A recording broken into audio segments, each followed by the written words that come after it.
So the fire represents the angels. That's what the fire represents. You know what I mean? Angels. But what do these angels do to anybody? Let's find out what angels do. So let's go to Acts chapter 2. Let's go to the book of Acts chapter 2. Let's find out what this fire that take place about these wonders that the enemy does to make these great wonders take place and manifest. Let's find out what he does upon the earth to be able to show forth these false wonders, these false miracles. We go to Acts chapter 2 because the real thing had took place during the time of Acts chapter 2, which was the beginning of the early church. Let's read. Let's go to Acts chapter 2 to break down what this fire is. Acts chapter 2 to start right here in verse 1 on down to verse 4. And when the day of Pentecost was fully come, they were all with one accord in one place. They're talking about the early apostles. You know what I mean? Dealing with the 120 people that was waiting in the upper room to receive what? The assurance of the Holy Spirit. To be able to do the commission that Christ wanted to do. And suddenly there came a sound from heaven as of a rushing mighty wind. And it filled all the house where they were sitting. So right here is giving you a description of the Holy Spirit that came as a mighty wind. And it filled all the house where they were sitting. And verse 3, and there appeared to them, which is dealing with what? The people that was in the upper room, along with the 12 disciples, cloven tongues, like as of fire, and it set upon each of them. So the tongues are equal to the fire that the Holy Spirit gave to the early apostles. And what were these tongues used for?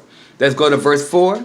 And they were all filled with the Holy Spirit, and began to speak with other tongues as the Spirit gave them utterance. And then it says right here in verse 6, now when this was noised abroad, the multitudes came together and were confounded. They were very confused because they heard the early apostles speaking where? Speaking what? In their own languages. So the tongues that the early apostles had was to spread the gospel in the different languages of the common people. But the enemy came along with this charismatic practice right here in Revelation chapter 13. You know what I mean? Starting right here in verse 13. Talking about that he doeth great wonders, Satan, that he make a fire, which is a counterfeit Holy Spirit, that fall upon these what? These people that was outside of the commandments of Christ. These evangelical people in America. Because it was a big flood that took place in America. It was a charismatic movement that took place, which is dealing with what? These holy rollers, you know what I mean, in the Pentecostal church, in the apostolic, they believe that they got the Holy Spirit speaking in tongues. This is right here, performed right here in Revelation chapter 13, verse 13, when the devil himself gave a counterfeit of the Spirit, which is the Holy Spirit, and have these people to speak in these gibberish languages, what they call the Holy Spirit moving, which is not the Holy Spirit, it's not but the demons impersonating the Holy Spirit and having them to believe that they got the Holy Spirit but really don't. And they speaking in this what? This gibberish language called the Holy Spirit speaking in tongues. And they call that the evidence of the Holy Spirit, which is the what? The fire that came down from heaven on the earth in the sight of men.